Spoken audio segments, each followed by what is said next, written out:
What? Man, was that cold. That was just openly taunting LeBron. That was all but dancing on LeBron's NBA grave. Rob Pelinka even referred to Luka as the face of the franchise. Whew, that's funny. I mean, that was just cold. That was just in your face, LeBron James.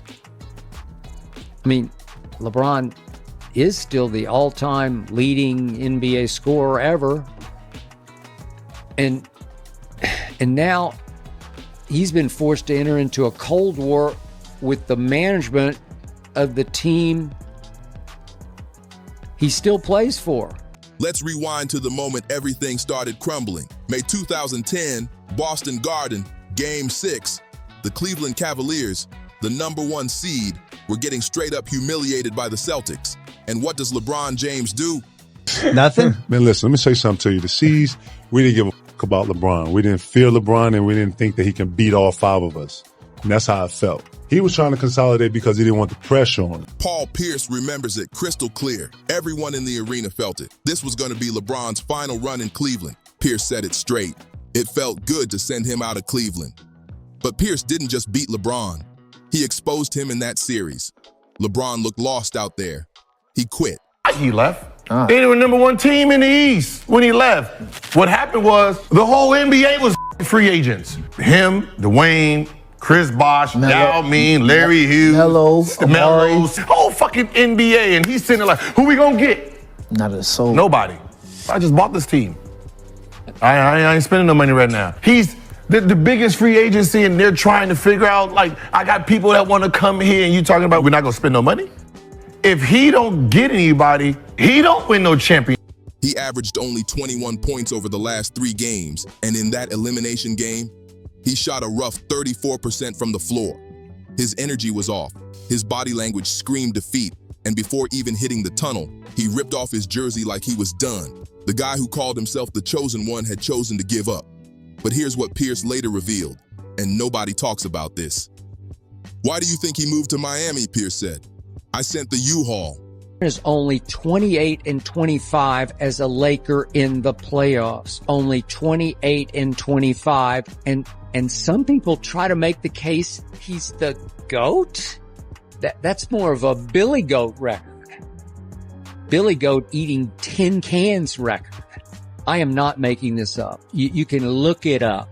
28-25 in the playoffs as a Los Angeles Laker, including 2-12 in his last 3 series. Lord have mercy. That's how confident he was. Kevin Garnett was barking right in LeBron's face. Ray Allen was locking him up, and Pierce, he was tearing him down mentally.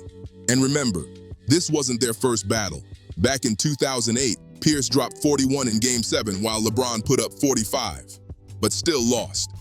Pierce called it one of the greatest NBA games ever, but it planted something in LeBron's head. LeBron realized something. He couldn't do it alone against a squad like Boston. And you know what KG reportedly said to him after that 2010 loss? I'm surprised that LeBron's surprised that he thought he was going to be able to win over Laker Nation. LeBron could have won a championship. Every year he would have been here, and he still wasn't going to surpass Kobe, and he still wasn't going to pass Magic. Look, he was a better player than D-Wade. Miami wasn't going to embrace him like they did D-Wade because D-Wade originally there. Same thing with Kobe. I think he got a rude awakening or just reality hit his first weekend. Yeah, they defaced the murals. LeBron James' Laker resume doesn't have a statue here. LeBron James, the name, has a statue. Sources close to the Celtics revealed Garnett told him, "You ain't built for this. You need help. Go run to your super friends." And maybe, just maybe, that's exactly what LeBron heard. Because only 2 months later, he joined forces with Wade and Bosh in Miami. He didn't just leave Cleveland. He escaped the Celtics' shadow. I just read in The Athletic that Jeannie Buss and Rob Pelinka and Linda and Kurt Rambis and the Lakers director of player performance and health all flew all the way to Poland to show their support for Luka playing in the Eurobasket tournament. What? Man, was that cold. That was just openly taunting LeBron. That was all but dancing on LeBron's NBA grave. But now Paul Pierce just dropped a new bombshell that changes everything about how we look at LeBron's career. Listen to this. Miami LeBron versus Cleveland LeBron, way different. I thought he was faster, stronger, better when he got to Miami. It was crazy. Jeannie and Rob were not pleased with LeBron's brazen social media posts of him, as you remember, working out in the Cavs facility. Number one seed, they couldn't get over the hump, and you just knew something was going to happen in Cleveland. That's the energy that you felt in the playoffs and all through that series. And it was just like, it felt good to send him out of Cleveland, though. It did feel good. I would watch him, and players wouldn't be physical with him. Mm-hmm. You know, it was just like, you know, so when I flashed up with him, I wanted to make sure I kept a body on him. I grabbed him, like even when he didn't have the ball, just make him work at all times. But like, you know, before he started getting any kind of consistent jumper and he didn't make free throws consistent, I would just foul him or go under screens until he got more consistent in making those shots. Wait, what? The same guy who claimed to send LeBron packing now admits LeBron leveled up after running to Miami. That's wild. But Pierce wasn't just complimenting him. He was admitting something deeper. LeBron needed to leave. He needed Pat Riley's strict culture. He needed Eric Spoelstra's system to become the player he always wanted to be. He needed Wade and Bosh to hold his hand through the grind. Pierce broke it down clear as day. Once LeBron got under Coach Spoelstra's system, it was game over for lazy habits. That Miami camp, it was no joke. Spoelstra ran things like Pat Riley himself, strict, sharp, and zero tolerance for slackers. You had to be in elite shape just to survive there. Translation, LeBron couldn't keep himself in check without someone breathing down his neck. He needed big DADDY energy around him to stay great. Nobody ever talks about this part.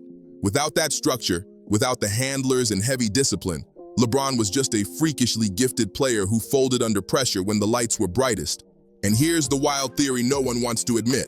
What if the Celtics knew this all along? What if they broke him mentally in 2010 on purpose? Maybe they saw the cracks, knew he'd run off to build a super team and end up being painted as the NBA's villain forever. Pierce basically confirmed it himself. He said, that wasn't the game that sent him to Miami, but it put something on his mind. So the Celtics didn't just beat LeBron. They created the whole narrative that's followed him ever since, that he's a front runner who bails when the pressure hits too hard. And guess who was watching all this unfold? Michael Jeffrey Jordan. While LeBron was busy building super squads, MJ was probably sitting back and laughing. Remember how Jordan handled the Detroit Pistons when they used to bully him on the court? Did he run off to join Magic Johnson? Did he beg to team up with Larry Bird? Nope. He hit the weight room, bulked up, and came back swinging until he beat them. That's what legends do. Skip Bayless has been preaching this for years. LeBron took the easy route. And now look at what Paul Pierce just dropped. His top 5 all-time players: Jordan, Kareem, Bill Russell, Magic, Kobe. Notice who's missing? Yup, LeBron James. Pierce explained it simple. Those guys either built their franchises from scratch or carried on a legacy built on greatness. Boom, there it is. LeBron didn't build anything. He bounced around like a mercenary, chasing rings wherever the opportunity looked best. Magic, Jordan, Duncan, Kobe. None of them ran. But LeBron, every one of his championships now has that little asterisk next to it. Miami, the super team. Cleveland 2016, needed Kyrie's clutch shot and Draymond's suspension. Lakers 2020, the bubble title. A lot of fans still don't even fully count that one. And then Pierce threw one more dagger. He called Luka the face of the franchise. The face of the franchise. While LeBron's still on the roster making $52.6 million a year. That's wild. But here's where things really explode. The speculation gets even deeper. What if this whole thing was planned from the jump?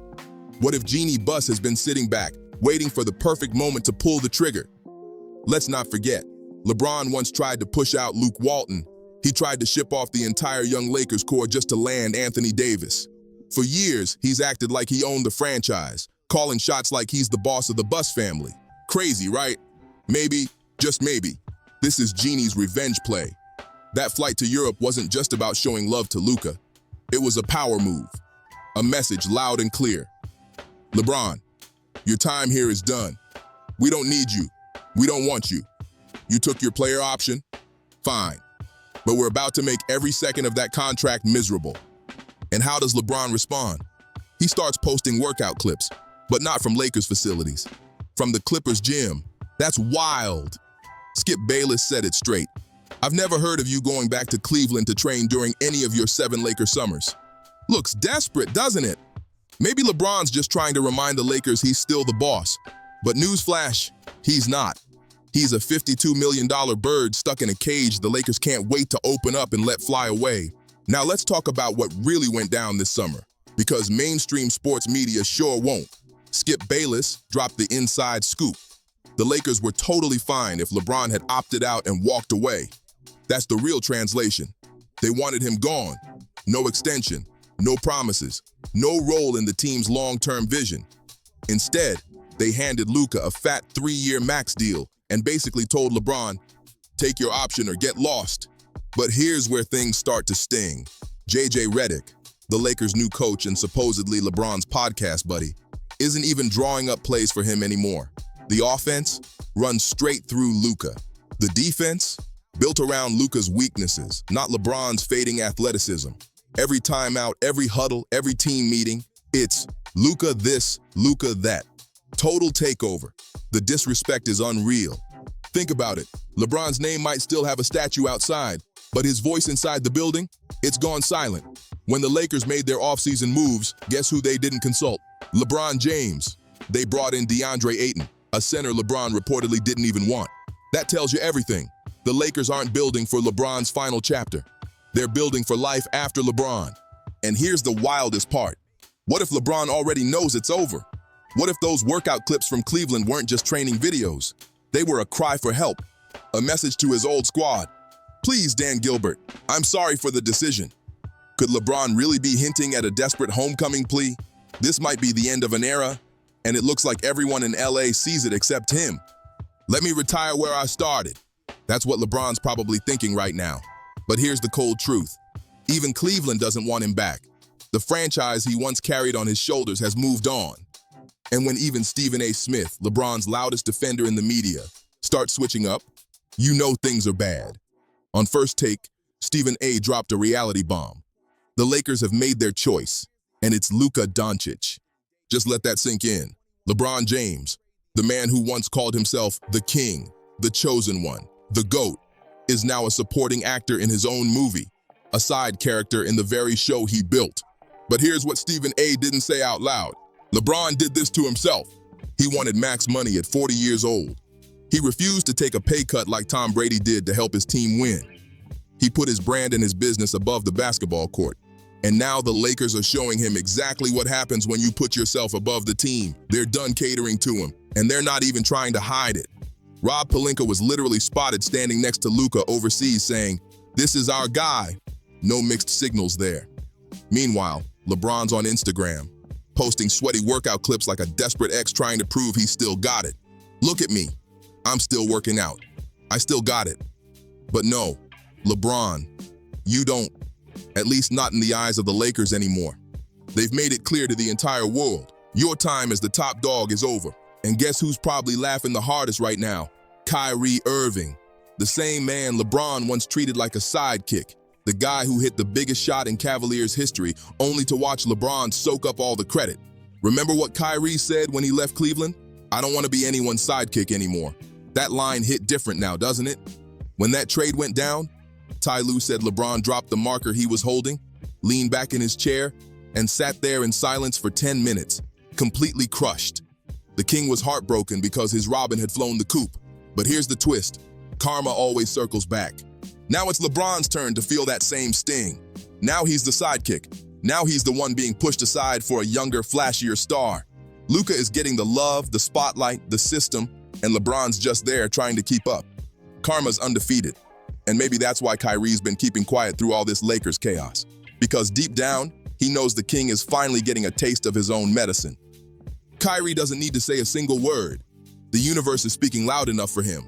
LeBron is finally getting a taste of his own medicine. And man, it's bitter. But here's where things get wild. What if Kyrie knew this was coming all along? What if he saw the future before anyone else? saw LeBron slowly turning into a shell of his former self, clinging to relevance, chasing teams that no longer wanted him around. Maybe that's why Kyrie dipped when he did. He saw the fall before it even started. But you know what's even more telling than that?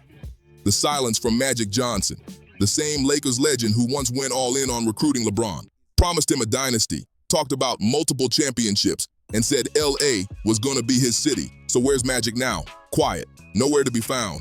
No tweets about LeBron, no TV appearances defending him, no courtside seats cheering him on, nothing.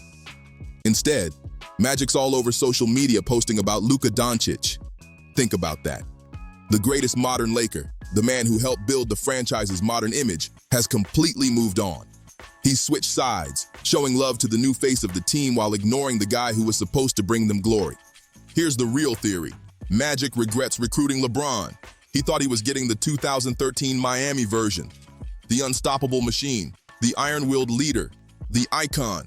But instead, he got the older, drama-filled version who brings headlines more than hardware. And now Magic's quietly backing away, keeping his distance from the chaos he helped create. Because Magic knows what being a true Laker legend means. It takes class, self-awareness, and loyalty to the purple and gold. You've got to know when to step aside, when to stop making it about yourself. LeBron hasn't done any of that. It's always been about him. The Lakers flying out to Europe wasn't just about supporting Luka. It was a symbolic farewell, a silent funeral for LeBron's Lakers career. They might as well have sent him a gold-embossed pink slip that said, "Your services are no longer required." That's how cold it's gotten. And you know what's even sadder? LeBron feels it. That's why he's flooding social media with those desperate workout clips. That's why he's letting rumors swirl about the Clippers. That's why he's trying anything to stay relevant. But deep down, he knows it's over. The king who ran from Boston back in 2010 is now being run out of Los Angeles in 2025. The crown's slipping, the throne's empty, and this time, there's no super team left to save him. The crown has officially fallen, and this time, nobody's reaching down to pick it up for him. The empire that once bowed to the king has turned its back, and LeBron standing there alone, watching his legacy fade away like the final seconds on the shot clock. And if you think this story was wild, oh, just wait. The next one's about to get even crazier. Things are heating up in the NBA, and trust me, you won't believe what's coming next. So if you enjoyed this deep dive into the chaos, make sure to like, subscribe, and share. It seriously helps the channel grow more than you can imagine, and it keeps the truth bombs dropping right where they belong, straight into the heart of the league. More shocking NBA drama is on the way, and you definitely don't want to miss what's next.